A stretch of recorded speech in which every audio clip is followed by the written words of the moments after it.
Hello, everyone. My name is Mevan Salmi, and today I'm joined here with a very special guest called. Hey, my name is Zilpha Shaliakumu. Thank you so much for having me. Would you like to introduce yourself?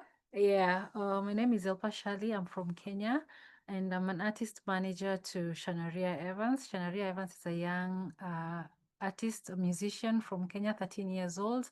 She's also a climate change and environmental advocate back in the country. She's the founder of Young Warriors Club, a club that we founded together. She's the project manager. We do a lot of environmental advocacy and climate change action projects like mangrove restoration, biodiversity restoration, climate literacy program in public schools in Kenya. Yes, and so much more. I'm so happy to be here Thank you today. very much. Okay, so the first question is, what is your biggest dream, and when did you first realize it?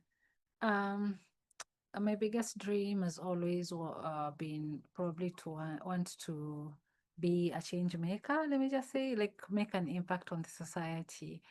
And why I realized it is to begin with, I studied nursing. I'm a certified nurse. And I tried to work in a hospital, and I felt like I'm too constrained. Then I got into the entertainment industry simply also because my daughter was also studying to learn music. And I thought, because she's very young, let me do the management. And through her, we have gotten to learn a lot. Like, her being a public figure, we just didn't want her to just be a musician, right? We Yeah. wanted her to have, because she has a huge platform, but also use that to advocate for social justice. And when she said that she wants to do ocean protection, because we live in Mombasa, and one of our biggest resources in Mombasa, Kenya, is the Indian Ocean. And I had to learn that with her. Like, we had to learn what is ocean protection and advocacy, what actually means. And we've had to do it together. And that is now how I start making my dreams come true, like becoming a change maker, working with young kids, educating young kids on climate action, environmental protection. Yeah, I'm just so happy with what I do. Hey, thank you very much. Okay, so the next question is, what would your life look like if you woke up in it tomorrow? What would your dream life look like? Sorry. Wow. I don't know, man. What will I say? Like, I think I'm living my dream right now. I'm happy at where I am. I'm happy with what I'm doing, with the kind of impact that I'm making on the society. I'm happy with my contribution towards my daughter's um, life and career. I'm happy. Yeah, I don't look at it, or rather foresee it otherwise. Yeah. Definitely. Okay, thank you. Who or what inspired this dream that you have now? Hmm. I look at people like the legend Wangari Maathai, Nelson Mandela, a lot of not young, a lot of old people who have done a lot for their countries to advocate for social change. So those are the kind of people I look up to. Yeah. Definitely. Thank you. Okay, so how can achieving your dream help others or change the world? I know you've touched on this a little bit. Yeah. Um, For me, I'd say working with young kids is a very big. It's one thing. It's one thing that I really treasure the most because we do climate literacy, and a lot of our activities are centered around working with kids on just making them understand the importance of our environment and human activities that contributes to the global climate crisis, and putting that knowledge into their hands and making them realize they need to become environmental guardians really. It's like it's so big. Like, I love that. I just whenever we go for activities with these young little humans like you, yeah, we really appreciate what they do and how they really embrace this beautiful planet that we live in. So yeah, that's I think we're changing the world. We are creating a better future for this young generation. Yeah. Yeah, definitely. Thank you.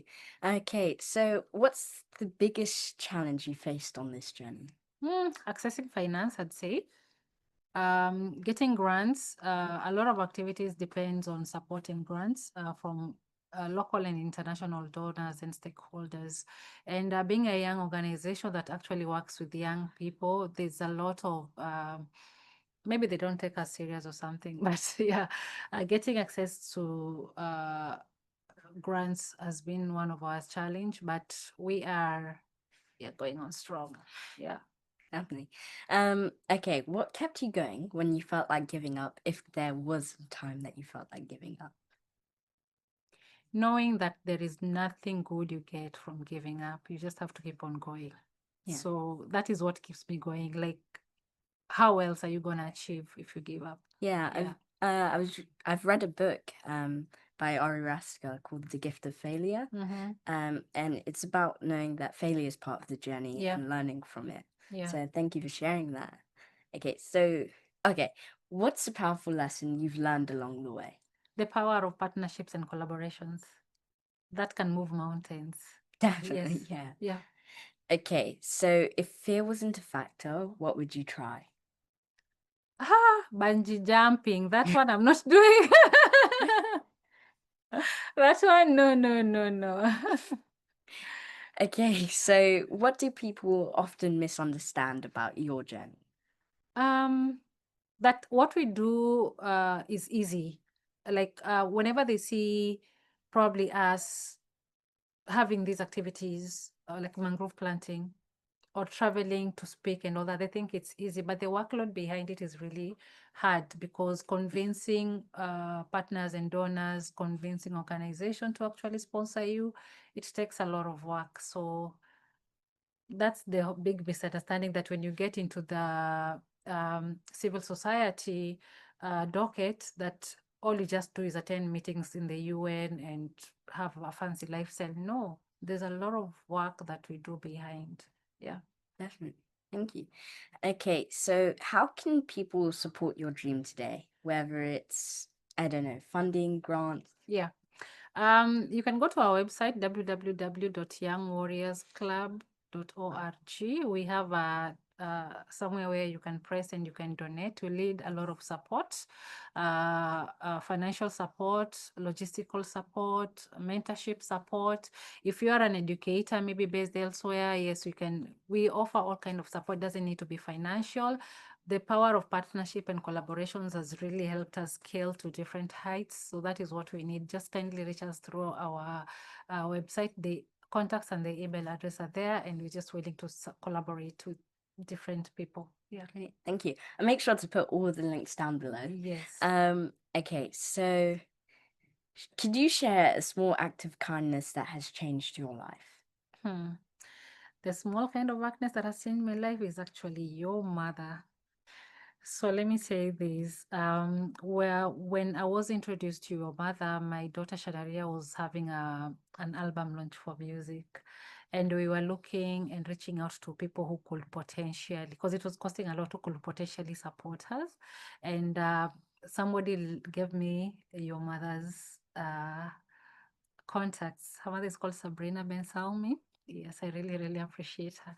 So when I talked to her, she told me that what we are doing is amazing, and she really believes so much in what we are doing, and how she would want to support us is by giving us a free publishing deal. Listen, had never written a book. Shanaria had never written a book. I was like, what are you talking about? I don't know how to even where to start writing a book. But she believed in me. She really motivated and encouraged me and encouraged us, both in Shadaria and I. And our book, The Ocean Warrior, was born from it. This book has really opened up a lot of doors, so many big doors. We've been to the UN because of the book Ocean Warrior. Shanariha has traveled to Geneva, Palais des Nations, to speak in front of world leaders because of this particular book, Ocean Warrior. We are here in the UK speaking at Into the World Festival because of Ocean Warrior. So that's the biggest that's the biggest act of kindness that has really changed our lives. Thank you very Your much. mom is amazing. Thank you. Yeah. So what's one way listeners can take action right now in doing what they love? Being more okay. What's one way listeners can take right now and take action? Can you repeat the question?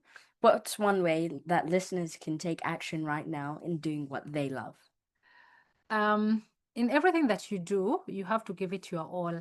But I would really advocate for people right now to be conscious about the planet and the environment. So just reduce, reuse, and recycle in everything. Yeah.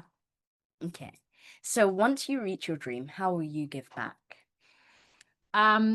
We are already giving back. We do a lot. We do support a lot of small-scale organizations that are based in Kenya. We work with a lot of women groups who depend on mangroves for their livelihoods and community development. They make their boats from there. They do fish, and it's promoted even the fishing. It's boosted the fishing industry.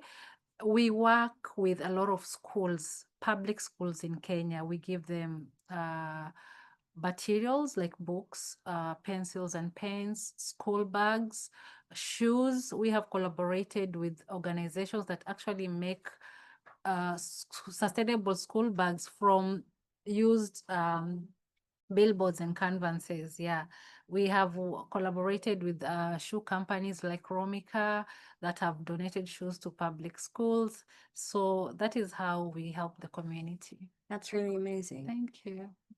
Okay, so what's a small act of kindness that you practice daily? I'm so big on mentorship. I believe in mentorship. I've got mentors myself, and I mentor other young people. Yeah. Thank you. For free. Okay, so if your dream became a book or TV show, what would the title be? Wow. Okay. Go getter. That's a good one. Yeah, go I getter. still don't understand. Everyone that I have on my podcast, they come up with something amazing on the spot. Thank you. So yeah, what did you dream about as a child? I knew I always wanted to be great at what I do.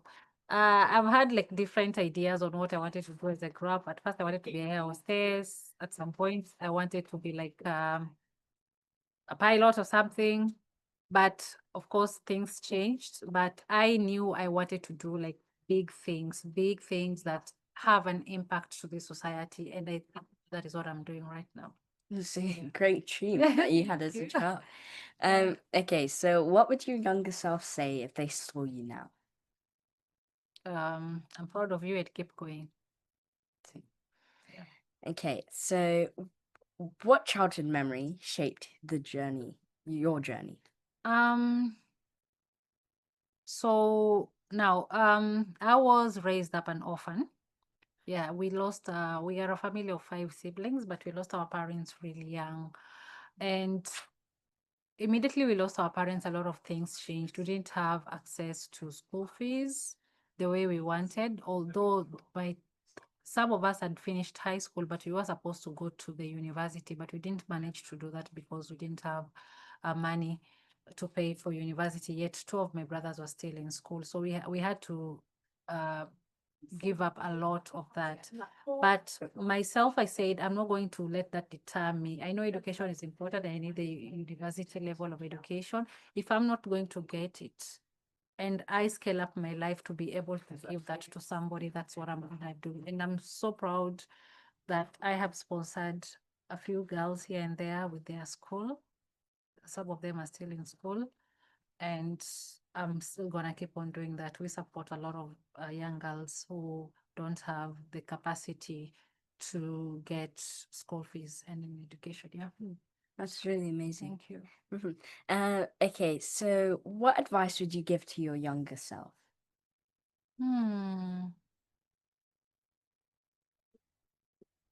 Just keep believing. Keep believing. Your circumstances do not, your current circumstances do not determine what's ahead of you. Yeah, keep on working hard, keep on believing in yourself. That's great. Yeah. That's really great advice. Yeah. What's the funniest moment you've experienced on this journey? I think in this industry we meet with people, all sorts of people, crazy, mad, intelligent, and all that, and just interacting with the different people open up. I don't know. I don't know. Some situations are just funny. I can't even explain. Yeah, I don't know. I can't remember a specific one. Yeah, Hmm. yeah, Okay, so have you had any moments where you've gone look back on the past from where you've came from to where you are now? yeah. I grew up poor. I grew up in the ghetto of Nairobi, a place called Kaloleni. Um, and when I say poor, like we used to have, like we used to sleep. My siblings, all of us used to sleep in the sitting room. Our house was one bedroom, so our dad and mom had the bedroom and shared toilet, shared bathrooms, and all that, like community and all that. So looking back from where I came from and the kind of life that I'm living now, anything is possible whenever you put your head where you put your head right, work hard and focus, you can transform your life. That is just what I want people to know. Definitely. Okay, so what's been the most emotional part of your path? Losing my parents at a young age. Losing parents is hard. Losing anybody you love is hard, but losing parents at a young age, I wouldn't dream that for anybody. Like, and I sympathize with orphans, especially when they are young. Yeah, it's hard. It's hard because you're left alone. You're alone. You're left alone to navigate this world. And relatives say, "Oh, we're gonna take care of you," but as soon as everything is done, you wake up in the morning and you look confused. You and your siblings over there, and you have to figure out where food is coming on. Like there's an emotional security of having your parents around when you're a child. When you're a child and you don't have that, you're fighting the world. You're just fighting everybody. It's hard. It's traumatic. I wouldn't pray and wish that on anybody. Sorry to hear that. Okay, so if similar to one of the questions above, if your life was a movie, what would it be called? Pretty Woman by Julia Roberts. That's a really good one. Okay, so what song tells the story of your journey? I'm a survivor. You know that survivor song with Beyonce and the Destiny's Child? Yeah, that one. That's a good one. Thank you very much. Make sure to put all the links down below. All right. Thank you for being on Thank my you podcast. so much for having me. I've had fun. And Yes. you're doing incredible Thank things. you. I'm so proud of you. Thank Being at this age, an author of how many books? you. 13. Oh my God. Personally, getting one out was a whole issue. He has 13, man. Mad respect to him. Thank you. Yeah. And is there any last words you have for the listeners? I just want to give acknowledgement to your mom, Sabrina Ben Salmi. She's an amazing woman. She's really, really transformed our lives with giving us the opportunity to publish with her. And your family also, I just want to thank them. You people are so amazing. You're so welcoming. And I love you. Thank you so much for having us. And yeah, guys, kindly follow Shanariha Evans on Instagram, where you can see all activities. Our website for our young organization, Young Warriors Club. They're gonna put the link down there, but it's www.youngwarriorsclub.org. We're also on LinkedIn and YouTube. Shanariha is also an artist. Kindly go and subscribe to her channel, listen to her music, stream her music on Spotify and all DSPs. We thank you and we love you. Thank you so much. Thank you very much. All right.